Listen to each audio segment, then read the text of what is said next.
Hi everyone, welcome back to my channel. I am Naseema, your architect and interior designer, and today we are diving into something super practical. What not to be done when designing a small washroom. From layout mistakes to finishing blunders, this video is your step-by-step guide to avoid common errors and make the most of your bathroom space. So let's get started. The first most important thing that you have to keep in mind is to design a good layout plan for your washroom. See, you have to design your washroom layout as per the space. If you have a bigger washroom, segregate your dry and wet area. But if you're working in your small washroom, then if you think of segregating your dry and wet area, making your washroom look cramped, then that won't be a good idea. Like you see, this is your washroom. If the dimension is somewhere around 5 feet 6 inches by 9 feet or 8 feet you may say, then in that case you can easily segregate your dry area and wet area. Like you can have your wash basin here, your WC here and your shower cubicle here. And this is a wonderful layout if you can segregate your dry and wet area. But if you have a toilet size of 5 feet by 5 feet, then in that case if you think of segregating your dry area and wet area separately, then it's not going to be possible. In this case, if you think you put your WC here and you have your bathing area here, then this is going to be very cramped. What is going to be a better layout here? You put your WC and wash basin like this, then you can have a clean area for bathing. Although it is coming right in front of the door, which is not at all an ideal scenario. In that case, use water resistant doors and keep the layout clean and simple. So plan your layout accordingly. The second point is, your plumbing layout should be designed before construction. Maintain enough space around WC, wash basin and your shower area, your diverter height, your wash basin height, everything. You should design it prior before starting the construction work.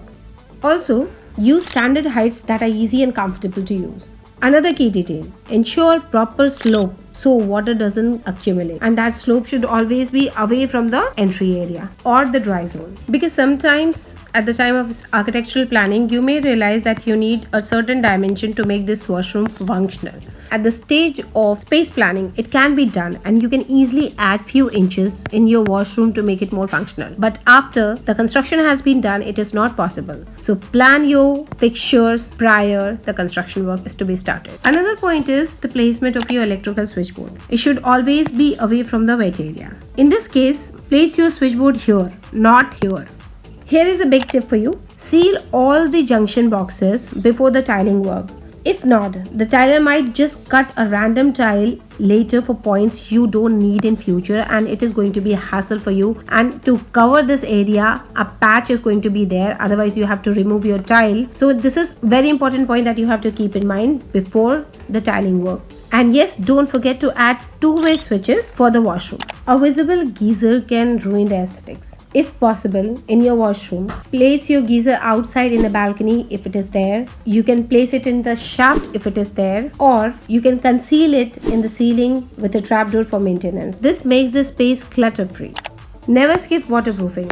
Once done, always do water testing before tile work to avoid seepage issues later. Fixing water problems after finishing is expensive and frustrating. Also, at the time of waterproofing, make sure that the waterproofing is also done in wall like you see in this image and not like this. It should go up minimum of 450 and you can make it 600, wonderful.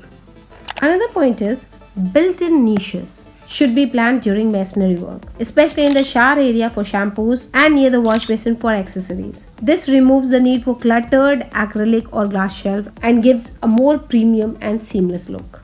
Another very important point is maintaining the alignment. What would have been better in this layout? If you kept this shower area at the center of this wall, created a niche over here and your diverter here, it would have looked more pleasing than this off-center niche here like this.